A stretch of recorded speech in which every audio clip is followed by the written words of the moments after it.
Welcome to Go ahead, Hack Bart. and Grow Rich. My name is Bart Baggett. I'm your co host on this conversation about business, wealth, entrepreneur mindset.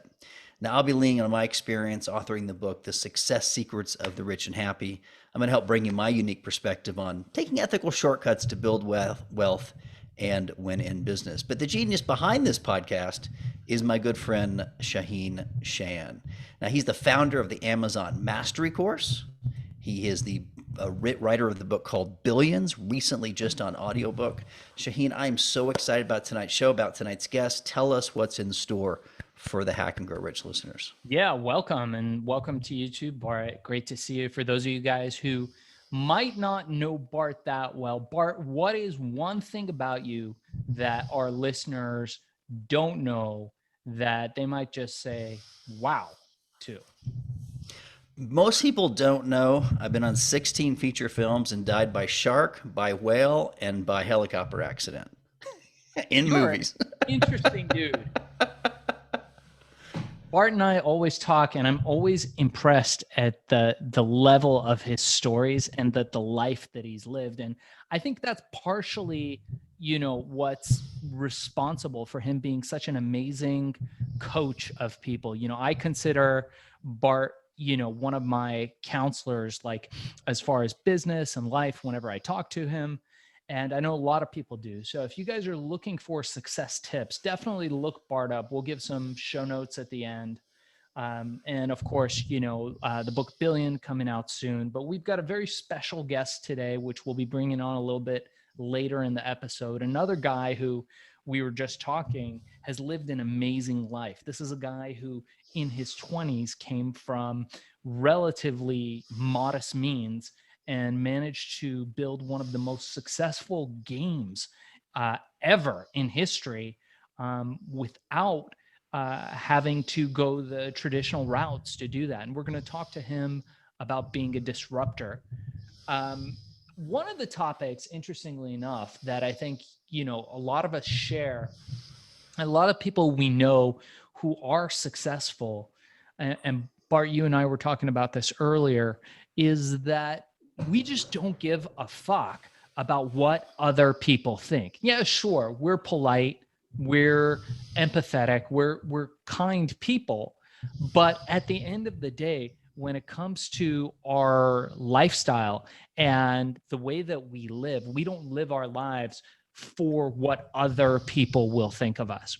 And I think that's super interesting. I know you certainly don't live that way, and for any of you guys who know me or any of the stuff that I've done, I certainly don't live that way. And it's even more ironic. The ironic thing about that is that I'm married to a publicist whose entire job is to worry about what people think. So I always tell her, I'm like, honey, I'm going to let you worry about what people think about me because I just don't give a fuck. And so it leads me to a funny story I was going to tell you. So finally we switched pool guys, right? And I'm very excited. Very hard to find a pool guy these days, midst of COVID. And I'm thinking, all right, great. So now this guy's supposed to come on, he's supposed to come on Friday, right? And it's a Wednesday. And so I'm like, you know what? There's nobody around. It's my pool, right? It's my spa. I'm going to go in my birthday suit in the spa, right? Now, what I didn't realize is that my wife had not fired the old guy yet, who was doing a terrible job, but I think he was always terrified of me, this guy, for some reason. And so, I have a nice jacuzzi, right? You would do that, right, Bart? If you got a big house, right? You got a jacuzzi and a pool. It's private house, right? You wouldn't always wear a swimsuit, right? No, you just walk around naked. It's your own darn house. What does it matter? It's your own house, right? It's your own pool. Like I'm cool with that, right? I'm not a weirdo, like, crazy hippie guy, but you know what? Like I paid a lot of fucking money for that pool. I'm going to go in there and I'm going to go in there bare balls. Sorry, right? So I'm in the pool having a great time. I'm in the jacuzzi, had a great time. I'm like, you know what? I'm going to lay out and dry. And then I hear the gate open and I thought, oh, maybe it's my wife. And here comes in the old pool guy with all his stuff. Dude, the guy it was almost like he thought I was ambushing him. And he just takes a look at me. He drops all of his stuff and makes a beeline for the gate. Not, oh, I'm so sorry, sir, or, give me an opportunity to get a towel on or something like that. So in that moment, for a second, I was like, oh my God, I just ambushed the pool boy. He must think he must think something, right? Like I had planned all this out, right? Because I had some nice bossa nova music playing. I had like a fruity beverage in my hand. Like he must have thought I was waiting for him, and he had this whole thing planned. So then I'm just like thinking about it, and I was like, yeah. I was thinking to myself, like, do I actually give a fuck? And I was like, on the list of things that I give a fuck about today, like this is so low priority. And really it's on him to just say sorry and, give me an opportunity to grab a towel. And the dude was so passive. He left his stuff. I had to call his boss. His boss had to come and get the stuff. And the boss was like, "Well, I don't think that guy ever came back." Maybe he thought you were having date night with him. You were having the wine, the bossa nova. I know, and that's what I thought. And I and it just occurred to me that like it's so important in life. And I learned this during the ecstasy days, like. Just you got to stop giving a fuck. Like you just can't. Like you just can't, because people will on your entrepreneurial journey bring you down whenever they can. A, because they want to get you on their level or below, and B, because it makes you more relatable to them. So people love bringing you down, right? People don't oftentimes, it's rare. It's a rare friend that will look at your success and go, good for you, man. I see you succeeding. That's like me succeeding, right? Like our bros are like that. Like the men in my men's group are like that, right? Our brothers in the men's group that we're in together are like that, right? They look at success and they're like, your success is my success. We bring each other up. But in life, it's not always like that. So, I think developing this attitude of fortitude and not letting anybody's negativity break through that force field is something that's so essential for me. How's that work for you, Bart? Well, I started studying this when I was like 15 years old through cognitive psychology and, of course, the handwriting analysis, which I'm famous for. And one of the first things that I learned was that being sensitive to criticism, caring too much what people thought, was a flaw. And it literally was a physical pain in your chest of like someone not approving of you. And I had that as a kid. I remember having the members only jacket. I know I'm dating myself, but like I really cared whether I had a certain jacket. And when I made these changes to my brain, I just didn't give a shit anymore. And I think I probably overcompensated by not giving a fuck, quote unquote, like all the best-selling books these days. And I kind of became an a-hole. But I was an aggressive, successful asshole. And I got what I wanted a lot. And so now I'm back with a little bit more empathy, a little bit more maturity, a little bit more, kind of mindfulness than I probably did at 23. But I'm still a big fan of find these fears that are controlling you, of this reactive sort of mind, and unprogram it. And so I know we talked about all these best-selling books with the word F in it, and that's just, of course, to get attention. But they're all essentially some form of cognitive psychology, some form of NLP or handwriting analysis, or something where people are trying to reprogram the brain to not care so much about validation. And in today's world with Instagram and all the social media and all the endorphins, a lot of people care too much. And I think that really stops you as an entrepreneur. And I know our next guest is someone who didn't get stopped at all, and he's still making waves, and I can't wait to meet him. Yeah, why don't we bring him on? Why don't you want to introduce him? Yeah. So you guys, this is really cool because we have the creator of like the #1 board game in the world, like 50 million copies worldwide. I know you guys have probably played it, and he's one of these guys that he was a waiter. He built up this game. He cut the cards by hand. And then he sold like 1,000 copies, out of his garage. And you guys know what game it is. It's called Pictionary. And so he's now a philanthropist, an investor. He's a big speaker. He's got a keynote lecture called Find Your Aardvark. He's from Seattle, Washington. He's got a new book called Game Changer, The Story of Pictionary and How I Turned a Simple Idea into a best-selling board game. Rob, welcome to Hack and Grow Rich. Man, we are inspired by you already. Thank you. How's everybody tonight? Good. We don't give a fuck, apparently. Yeah, and I think Bart meant philanthropist, not philanderer. I think that's a different thing. Details, I've been semantics, drinking. it's all good, brother. I know where this interview is going. Let's go. It's going to be fun. So how do you deal? Let me ask you this. So, based on what we were just talking about, how do you deal with other people's view of you? What other people think of you? Sometimes not well. No, sometimes I let it get to me, and I take on exactly what you said, Shaahin. They've got their own insecurities, their own problems, and they just want you to be miserable too. And so when those come up, I just try to look at it as an observer, right? As opposed to taking it personally, because people are going to do it all the time and they do it all the time. But you don't take on their baggage, you process it, take 2 seconds to go, this is not something I need to do or take on, and then I put it away. Because, man, it just gets after you and after you and after you. So it's a process. So Rob, now I know you are getting ready to pack up and live a little bit of a nomadic lifestyle, do what you want with who you want, when you want, and really, truly not give a fuck, and live the lifestyle that I think a lot of our viewers and listeners aspire to, which we often talk about, which we talk about on the show, creating recurring revenue streams that pay you while you're sleeping. So you don't have to,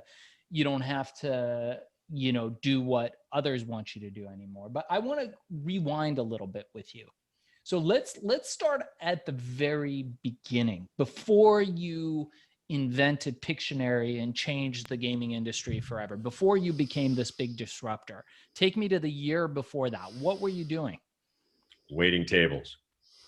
I was like, my big idea was not waiting tables. I kind of knew going in that was not going to be my life's work, but it paid the bills, and it was a nice lifestyle, which I got to do what I wanted to do it. If I wanted more money to travel, I'd work more shifts. If I wanted to go take a day off, I could take a day off. So that fit my lifestyle, but I knew that wasn't going to be my life. And I was always an entrepreneur. My dad was an entrepreneur, and all these things were ready to go. And so finally, I was just open and ready for the opportunity, open and ready to discover something. And that's happened to be Pictionary, but it wasn't a fluke.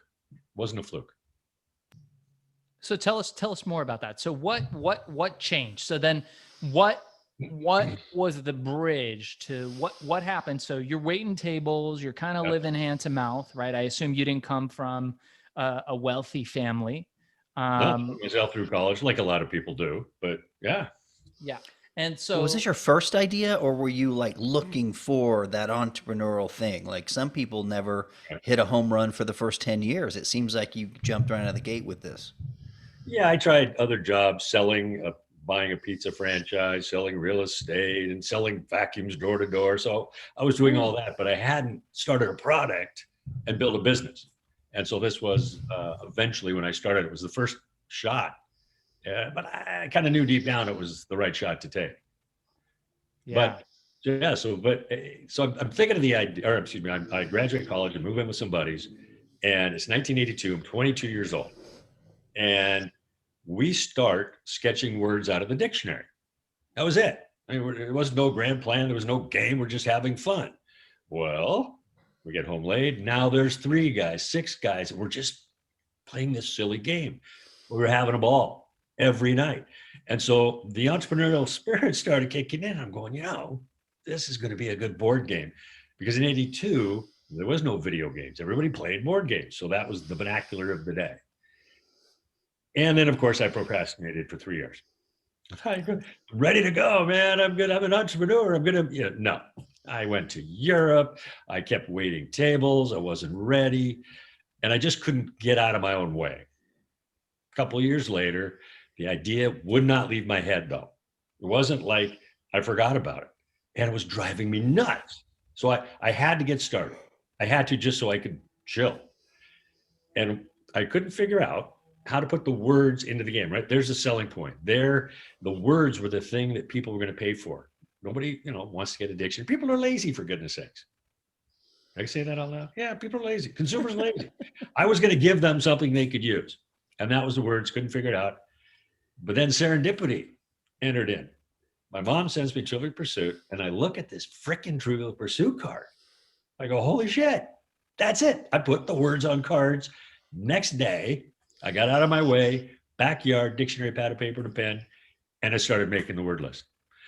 Keep in mind, though, I still did not have a plan, a business. I didn't have partners. I had no money. I didn't know what the frick the game was going to look like. I just knew I needed a word list. What year was this? Oh, golly, I was 84. Way before internet. So you didn't have social media. You didn't have any of that. Oh, no. I mean, I did everything by the entire process for years. Intuition, guts, what feels right. You know, we needed anything we needed. We found in the yellow pages. So I don't think anyone under 40 realizes what it was like to market a product in the late 80s and 90s. There were infomercials. There was direct mail. I took Gary Halbert copywriting classes. Like we had women filing up letters and licking envelopes and mailing out stuff. You couldn't even research on the internet. You look at newspapers and you had to look at go to seminars. Like it was a completely different planet. And that's the world you were in when you're trying to navigate this world of Madison Avenue and the big card companies and the big game companies. Did you know? So funny story. I worked at Toys R Us for maybe a Christmas, and there must have been 1,000 games on that wall. When you looked at that, didn't that intimidate you? How did you have the courage to say, I'm going to beat all these guys? I knew I had a superior product. I mean, to your point, Bart and Shaahin, it was the bottom line. Pictionary was a great game. It wasn't like I was trying to market some piece of shit. It wasn't like I was trying to push something on the consumer. It was a good game, and it was word of mouth. Right now, social media. But without a good product, people talking about it, people telling their friends, people playing it, we had nothing. That was the bottom line. And we worked our asses off. But I just kept plugging away, man, day after day after day. Just keep, I got partners, and then I got financing, just one step in front of the other until I had it worked out. Is it true that you cut the cards in your living room the first 1,000 games? Is that a true story? Yes, close. So we did 1,000 games was our test market, and we assembled them by hand.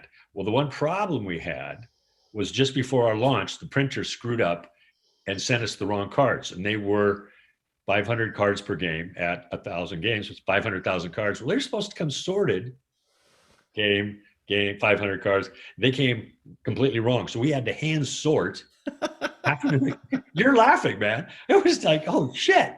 I have admitted it's the only tantrum I ever threw. I mean, the printer calls me up, can't get it done. I launched the phone, but we had to figure it out. And it would be like, and the math is 9,580 decks of playing cards. Your stupid brother puts them in the middle of the room, mixes them up, and walks away. Now you got to get all those freaking cards back in those boxes. That was our job in 6 days. Went to Nordstrom, who became our first big sale. 170 shoe boxes, put tables in my apartment, got all the furniture out, and we hand sorted 16 hours a day for 6 days, but we got it done, right? It was like the worst moment in our life, but it was the best moment because we bonded, we got it done, we could overcome any obstacle. So it turned out to maybe be the best thing to happen to us. No, I wasn't laughing with you. I'm laughing at empathy. I know. And I know that Shaahin doesn't know this, you don't either. When I was 19, I invented a card game called the Grapho Deck. We printed it at Kinko's. I cut them myself, and we mailed them out after radio interviews. True story, like 18, 19 years old. We eventually got them printed at the card manufacturer. So the only difference between your story and mine is you became a multi-millionaire, and I sold a couple 100,000 decks. Damn it. Shaahin, he did the same thing with Herbal Ecstasy in his garage. What'd you sell, $1 billion worth? Well, yeah, we had $1 billion in revenue. I think our third year, fourth year, something like that. Yeah. So I win the bronze medal in this conversation. Damn it. Yeah, I don't think it's a competition about that. But again, that's another quality of guys that are successful. I'm sure you are too, Rob, is, that we're all fiercely competitive. right? So it's kind of one of the marks of being, an alpha and being successful in business. All the guys I know who are successful in business are incredibly competitive human beings. But okay, so let's talk about this. So let's jump ahead. Let's Okay. jump ahead to your first $1 million. So you are from, I want this to be a little bit unconventional. I listened to a bunch of your other interviews. I want to talk about some things that maybe some people who've heard about you, some people who follow you, discover this podcast and discover this interview. The thing I hate is when like it's the same thing over and over again on every podcast, because I know people want to learn some new stuff from you. So I guess, we'll cover some of the same ground, but one of the things I want to know is, so now we've got Rob sitting there where do you remember when you made your first $1 million? I remember the first royalty check. Okay. I was making $500 a month, right? So we had licensed, which is a whole long story. And through the first 6 months, 8 months of Pictionary, I was making $500 a month and paying my bills. It was okay. We licensed the product, and November of the second year, after we launched, my first royalty check was $179,000. I'm talking a check. This is before wire transfers and shit. My partner gives me this check, and I have to take it to the bank and deposit it. That's a whole other story. But I remember looking at this check in disbelief. I'd hit the jackpot. It was like, oh my God. And this was really the beginning. This was like the first check. So now I have a little panic. I won't lie. I'm going, what the fuck do I do? But my biggest fear is having to go back to work. I loved what I was doing. So I was going to do everything I could to save that money and invest it wisely. And it was like, I don't know what to do. So I looked at two mentors, and they had great lives. I asked them both. I go, what do I do? And I go, you invest conservatively, you best invest in this, you do it that way. And I'm going, if it works for you guys who've made all this money, it works for me. I mean, I was toast otherwise. And one of I'll say the biggest lesson I learned in finance and getting my money, Worlds of Wonder. Remember them, Teddy Ruxpin and laser tag? Right. Right. And there was the Caterpillar too. They had Teddy Ruxpin and the Caterpillar. Absolutely. Yes. Absolutely. So we have a meeting with Donald Kingsborough, the president of the company, like one of the biggest companies in the world at this point. And he sits us down. He goes, hey, Rob, do you want a game company or do you want to make money? Trick question. I think if I have a game company, I'll make money. I go, game company. He goes, no, you want to make money. And the next words were the most prophetic. He goes, it's not what you make, it's what you keep. And I was like, it was like, oh shit, never thought of that. If I make 179 grand, but if I spend it, I've got nothing. So that's what drove my lifestyle. And I'm living a pretty good life for the rest of my life. So it's worked out, right? I practice what I preach. What was the break then? So what happened from you cutting these cards in your, in your garage to you getting that check for $179,000? What shifted?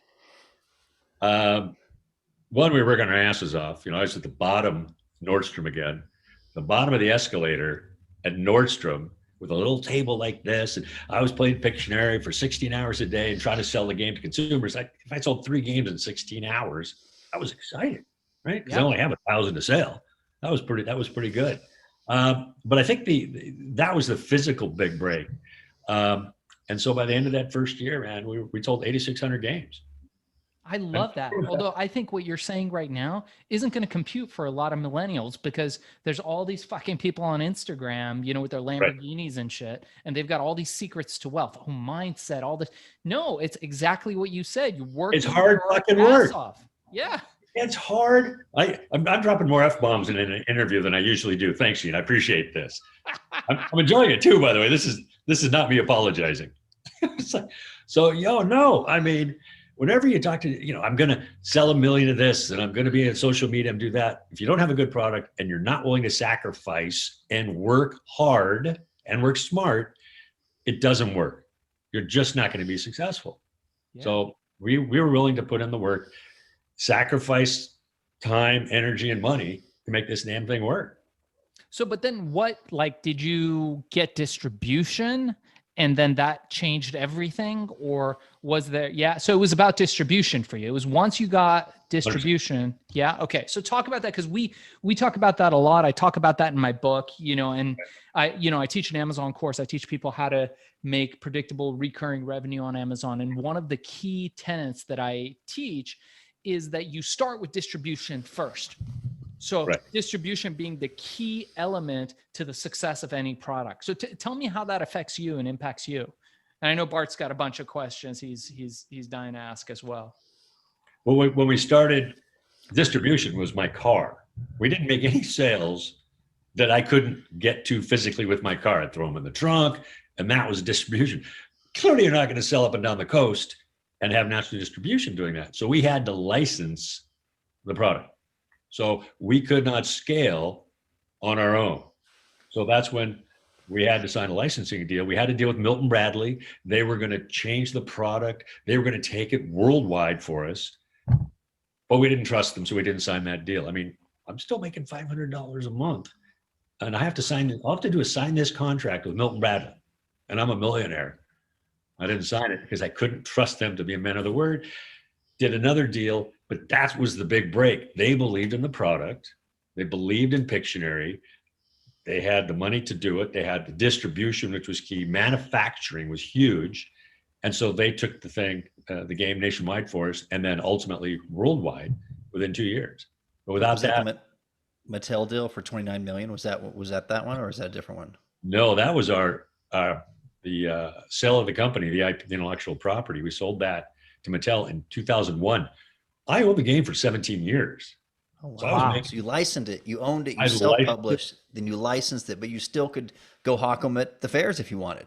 We controlled everything. We didn't walk away. We didn't trust anybody with our baby, with our product, with our child, right? It was ours.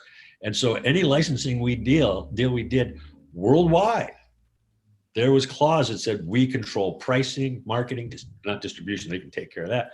And that's what kept the game going. Nobody's going to love your product as much as you do. Nobody's going to love Pictionary. There's going to be some idiot that wants to change the graphics to say he changed it. Some pencil pusher is going to say, put in a small pencil so we can save a nickel a game. Fuck no. It's our game. We know it works. We know what's going to make it happen. So we kept control. So I was making royalties for 17 more years. And then we sold it for the 29 million. That's why you go to Europe next week. I heard an interview, you said this, tell me if this quote's correctly. You can sell anyone anything once, but Sure. You can't sell them twice. Right. What does that mean as it relates to the quality and how much time you put into making sure the customers love the product? We didn't fall in love with the idea of Pictionary. We fell in love with the product. Pictionary was a product. We made it as good as it could be. That way people would play it, they would like it, and tell their friends. If it wasn't a good game, right? Nobody buy it, right? You could sell it once, but you're not going to sell it a second time. And to scale and to make serious money, you've got to start scaling. You've got to start having them enjoy your product. So you keep buying it again and again. That recurring revenue Shane's talking about. Totally. Do you still get revenue from every time somebody buys Pictionary? No, we walked away after almost 20 years in 2001. That's okay. So, you took cash off the table. You got paid once, and you got a big payday, and I got paid 17 years and then a big payday as well. So It was like, oh yeah, we made. Yeah, I mean, keep in mind, my first royalty check was 179,000, and then I got 16 more years of royalty checks. Wow. That's why you have philanderer in your bio. I'm sorry, love philanthropist. Philanthropist. I just can't seem to get that straight. I'm so sorry. Yeah. No, I mean, guys, think about. Go ahead. No, go ahead. I was just going to say, think about everyone's played board games. Even the current generation, and if you think about all of your favorite board games, Rob reached number 13 of all time. Like number 1 is chess, number 2 is checkers, number 3 is backgammon. He created a game 30 something years ago, less than 30 years ago. 36 years ago. There you go. And he is number 13 today. If you look up number 13, that's him. Like right there with like Scrabble, Trivial Pursuit, Monopoly's number 4, 3, the top 3 is chess, checkers, and backgammon. And he got to number 13, right? That is insane, right? Just the impact on the world, how many millions of people you've impacted.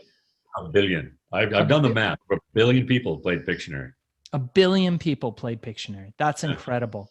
So, you reach that point. What would you say is the secret to your success? Somebody watching this who's like, fuck, man, I don't have any money. I'm waiting tables. I'm struggling. Maybe they're in their 20s. Yeah, but that was then and that was him. What would you say is the secret to your success? And what would you say to somebody like that? One, you've got to get started. I mean, I was sitting 3 years before I got started. And so when I went in the backyard, like I said, with a pad of paper, a dictionary, and a pencil, and I opened it up, and I'm still a waiter in my head. I'm still love this idea, but I'm still going, maybe I can't do it. Maybe I don't have the skills. And so I looked at the dictionary, and the first word I wrote down that made sense was aardvark, right? I wrote down the word aardvark. Now I'm going, maybe I'm not a waiter. Maybe I'm a game inventor. That took 3 years to write that first word, to get off my ass, to quit waiting tables, to doing all these things. Second word, 30 seconds.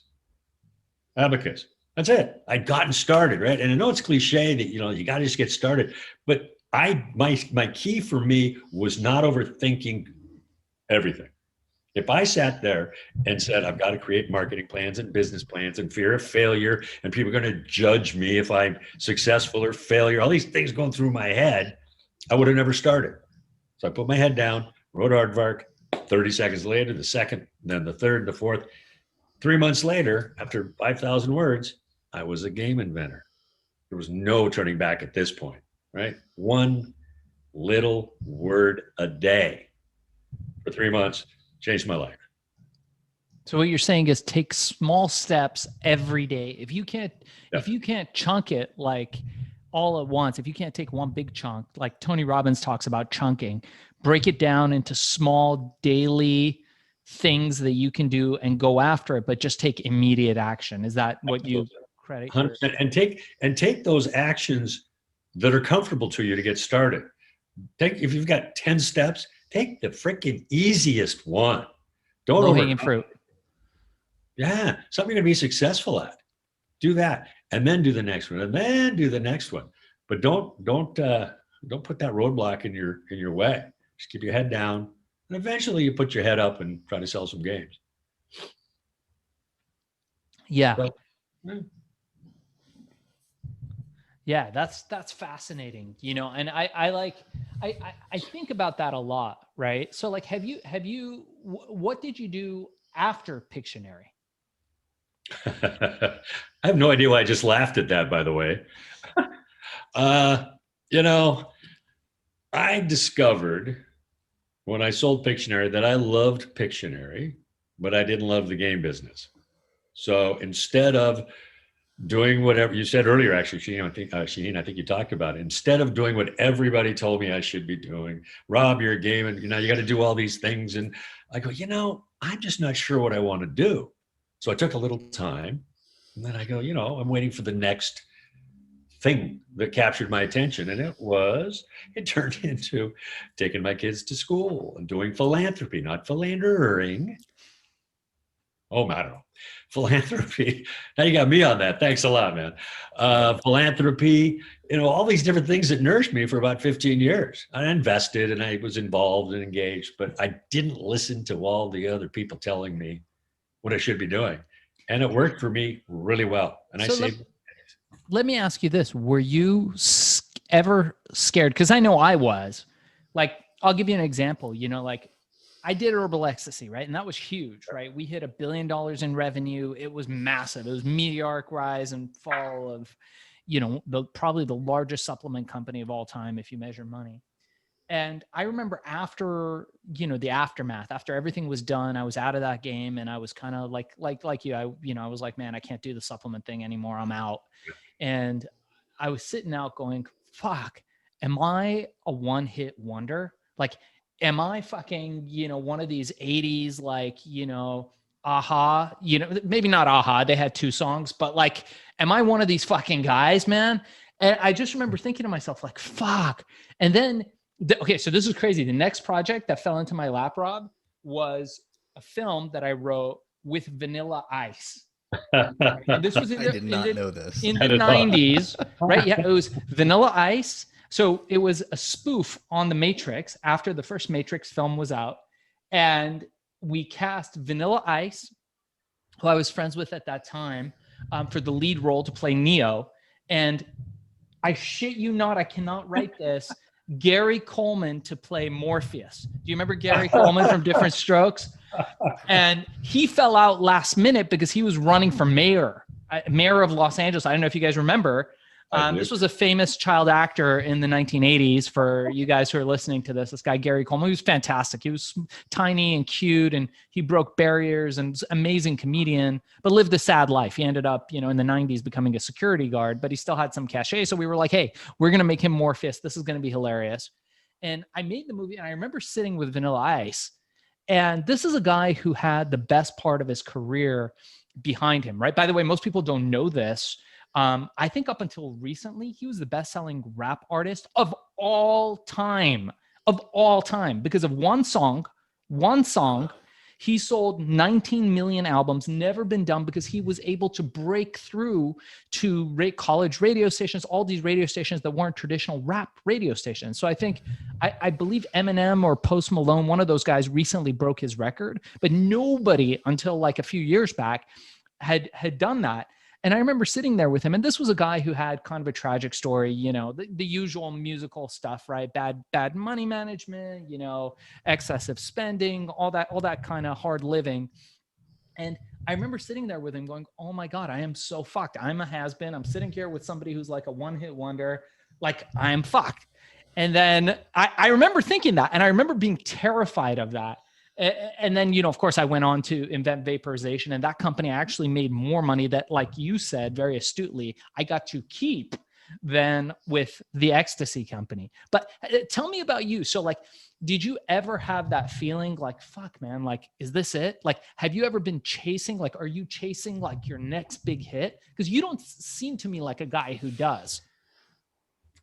No, I think the term somebody called me passionate, but not driven. Right. And I'm okay with that. I don't have to do anything, but I did. I saved, I kept a lot so I can lead the life, but I did go through the imposter syndrome.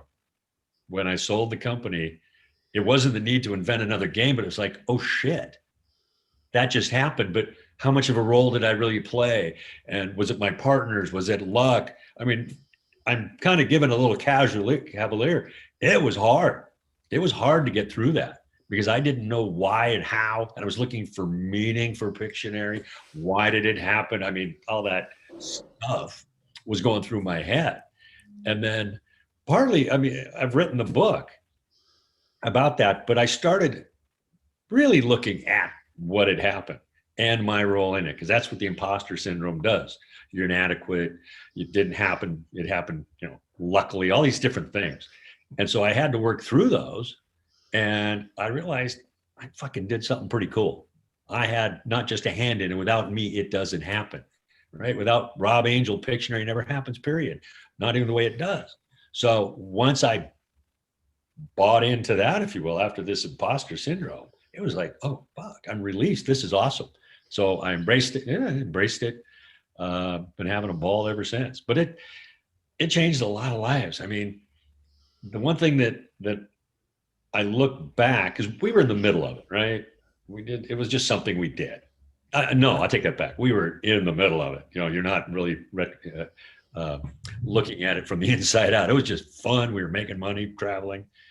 But when I started hearing the stories of people, what Pictionary did for their lives, it was a freaking game. I didn't invent something to do anything other than entertain people. right? That's what it was.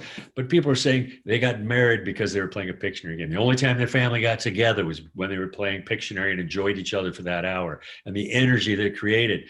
And that is the unintended consequences. I call it cosmic gravy. Just this thing that you don't know what you've done and the impact you're going to have. And to this day, it's the best thing about Pictionary. It's the stories, the love, the life. I just am blessed, and that's it's always been one of the cool parts of this whole journey. I love that cosmic gravy. You know, it's interesting. I'm a big fan of Vikings. By the way, if any of you guys haven't seen Vikings, the show, like probably the greatest show on TV. Have you watched it? Not only that, one of my best friends from Finland was on the show, and he dies as he calls it a glorious death in season 4. Oh, what? Okay, so we're gonna have to. I'm gonna hit you up to get him on the show, because anybody in Vikings I want to talk to. Yeah. But you know, one of the interesting things in you know, Norse mythology, which relates, I think, to what you're talking about, you know, is the story of Odin, right, the All-Father, the All-Seeing, and you know what you know, as the story goes, Odin hung, you know, upside down from, you know, this tree of life, this all-knowing tree, and he couldn't decipher these fucking runes. And he's looking at these runes going, oh my God, like this is it. Like this is all the fucking answers to everything. Like I can heal my people, I can solve world problems, like, but I just got to be able to decipher these fucking things. Until he realizes that he has to give a part of himself. So he literally takes out his eye. So if you guys ever see the picture of Odin, he's got his eye out and gives it to the fucking lake or whatever it is. And, you know, that goes to the bottom of the lake. So he literally gives a piece of himself. And so this reminds me of your story, actually.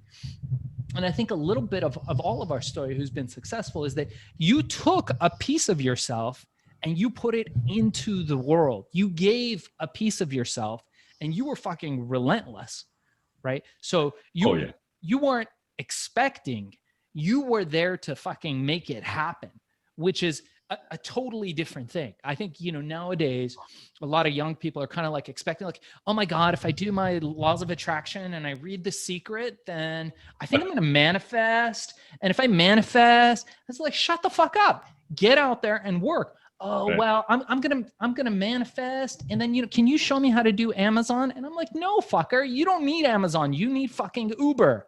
Go out there and have enough money where you can be comfortable enough, and then come back to me, and I'll teach you how to do Amazon, right? Because you have to get at a place. It took you 3 years to realize that. And then finally this was something, you know, you were sitting out there giving a piece of yourself. You gave your eye 100%. Symbolically, and then you went out there and you fucking made it happen. And you learned how to read the fucking runes, right? You learned how to read them. You deciphered it. You got 29 million bucks in the bank, and now you're fucking going off to Europe, and we're all going to hate you with your Instagram photos because you're going to be sitting in Santorini sipping, I don't know, what is it they sip there? And we're going to be here in LA. I'm going to send you pictures, brother. No, actually, we started in Sardinia, but that's a whole different story. The thing with Pictionary was, right, kind of what you're talking about. We had a mission, right? The mission wasn't to create a game. The mission was to share this fun with the world. And then, you know, hopefully we could make some money. But nothing was going to stop us from that mission. It wasn't, I'm going to go make some money. Well, if you don't make money in the first week, you're going to quit. You're not willing to, exactly what you're saying. So our mission was to share this, and then we just kept going. I mean, there was time after time after time, roadblock.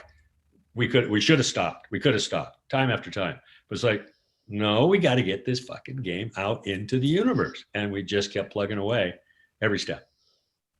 Yeah. Yeah. And that's what makes it so important. You know, it's I cannot emphasize how hard it is in 1989 to 95 to get something into the general public. Again, with Amazon, with the internet, with Shaahin and his programs, you could sit in your apartment and you can have 10,000 units shipped from China, and boom, you can have $20,000 a month. Back then, you literally had to go knock on doors, and I can't express my respect for you to be able to sell vacuum cleaners and do all these weird jobs, which gives you a skill set that you take somewhere else. And so I didn't get my first successes till I was on all these radio TV shows, but they have no idea how many multi-level marketing schemes I tried in high school, sold all my friends, got Sure. embarrassed. They hated me, go to meetings. I hate it to this day. But man, the skill set that I learned Yeah, yeah. during all those struggle really, really helped me when I found a product that people liked. Is Well, that sort of that your foundation? thousand percent. And what you're saying, and what we had back in the 80s, there was a big barrier to entry. You had to produce the damn game yourself. There wasn't manufacturers you could find. We had 9 companies supplying parts, all sent to my apartment. We manufactured it ourselves. Oh, I know, it's a blast. Couldn't take a piss without stepping on a piece. Uh, but it wasn't like exactly you said. You couldn't just push a button and have a product. You wanted this. You had to want this fucking thing. And that's why we were successful, because the market wasn't crowded. Now you can push a button, you could give it a try. If it doesn't work, you go on to something else. Take a step before you start doing that. Shaahin is absolutely right. Don't just say, I'm going to give it a shot and manifest and see what happens. Think it through. Take a little time. Do I really want to do this? If you do, go balls out. But this was a much different time, and it really helped our success. Really helped. Balls out, but not on the day the pool man is coming. Just exactly. That's a whole different story. So tell us about this book that you've written. I have not had an opportunity to read it yet. I know that I'm going to order it on Amazon, and I think there's an Audible version that we talked about that I want to listen to. But tell us about Game Changers, because you really are literally a game changer. So tell us about this book and why you wrote it, and who can benefit from it. Yeah, I wrote it to get the story out. I mean, it's a great story, entrepreneurship, pain, misery, and it just tells the story, the Pictionary story, my journey with it, the 20 years from 82 to 2001, and all the stuff we had to overcome, all the problems. And it's for anybody that wants to be in business, anybody that wants a little spirituality, anybody that wants to get out of where they are now and try something different, because that's what the story is about. I mean, I was a waiter, I had an idea, an opportunity, and I went for it. And that's the story. And everybody that's listening to this podcast is feeling that right now, I guarantee you. Yeah. And guys, I know that Rob's mentioned that for 2 lucky listeners, if you guys reach out to us and send us just a sentence on why you think the book will help you, Rob is going to give out 2 books to 2 listeners that we will just pick at random, I think. And we will do that. So thank you so much, Rob. Rob, Bart, go right ahead. Yeah, I just Instagram us or make a comment on the YouTube channel. That'll be fine. We'll be able to pull your name and email us from that. I just have one final question, Rob, and it's about integrity. And this is a very difficult concept to teach, because the movies that generally watched, the bad people are always the corporations and the good people are the tree huggers. And I believe that good integrity, especially in your own self-talk, is a key to having your unconscious mind trust yourself. So if Shaahin can't trust my word, Bart can't trust his word, then I'm not going to lose weight. I'm not going to get up early. I'm not going to bust my ass. How did integrity be an essential part of sort of your mission and the way you run your companies? Why does that word matter to you? You can switch out the word. You're right. Trust. People know that one more, but it's the same thing. It's being a man of your word. My partners had integrity. I knew I could rely on them. So exactly what you mean. I knew if I got up and I stumbled, they would be there to pick me up and me there to pick them up.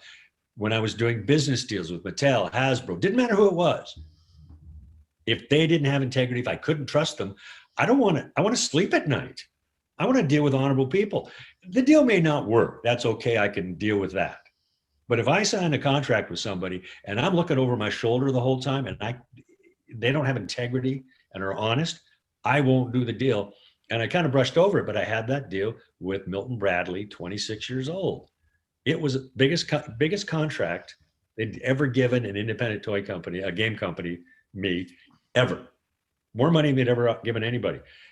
But we couldn't trust them not to touch the packaging and wouldn't put it in the contract. So I turned that down. That's how important integrity is to me. So always surround yourself with like-minded people that have integrity. If that's what you find important, to me it was. And that's one of the biggest reasons I'm a success. I'll take that back. That's one of the biggest reasons I'm a long-term success, right?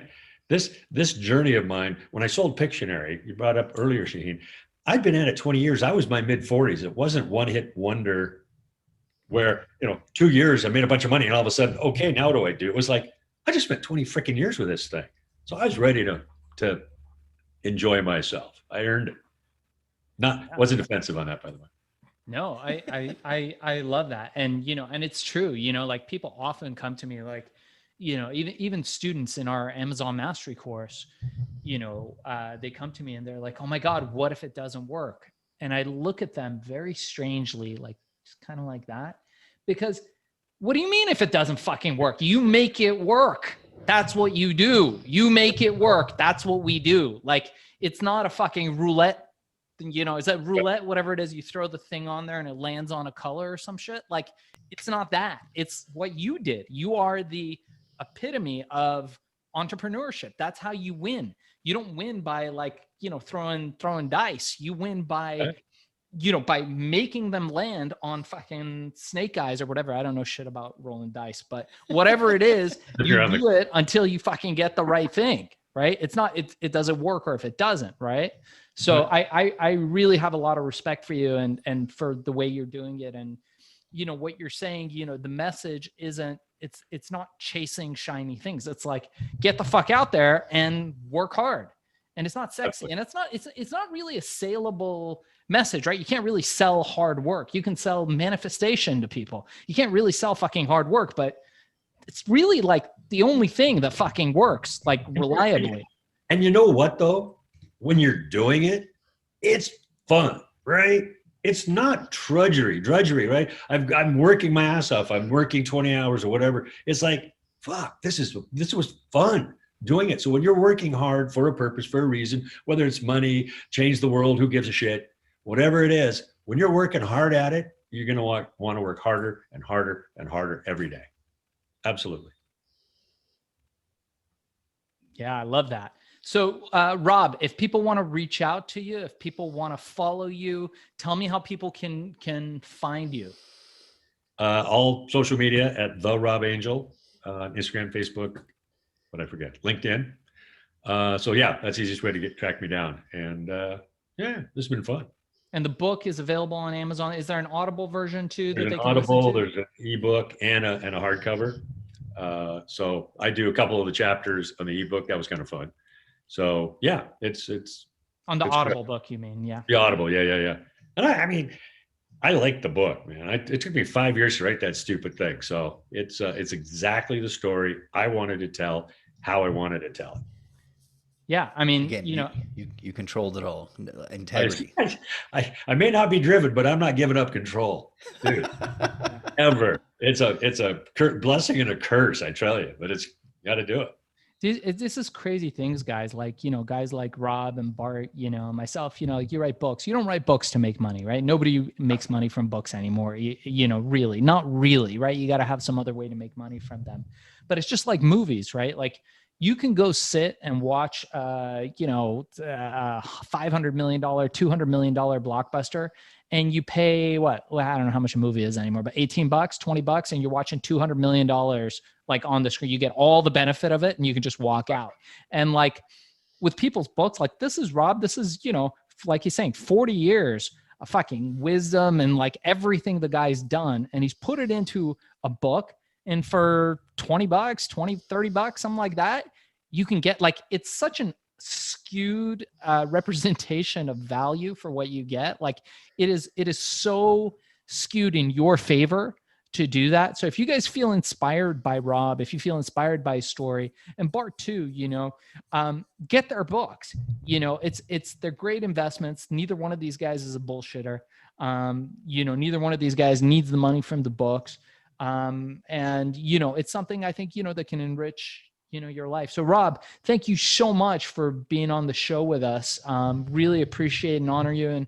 And hopefully we can have you back on again, maybe from abroad, and you can give us some news.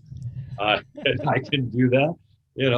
As you pointed out, and when you text me, they have internet in Europe, Rob. So anytime. You're absolutely right. No, I'll do it from a beach somewhere, whatever works. All right. Well, awesome. Well, I appreciate that. And let's just say I want to be rich and happy. Where do you think I might be able to get a book on the success secrets of the rich and happy? Funny you mentioned that. There is a free book giveaway called getbartsbook.com/free. And again, it's literally free.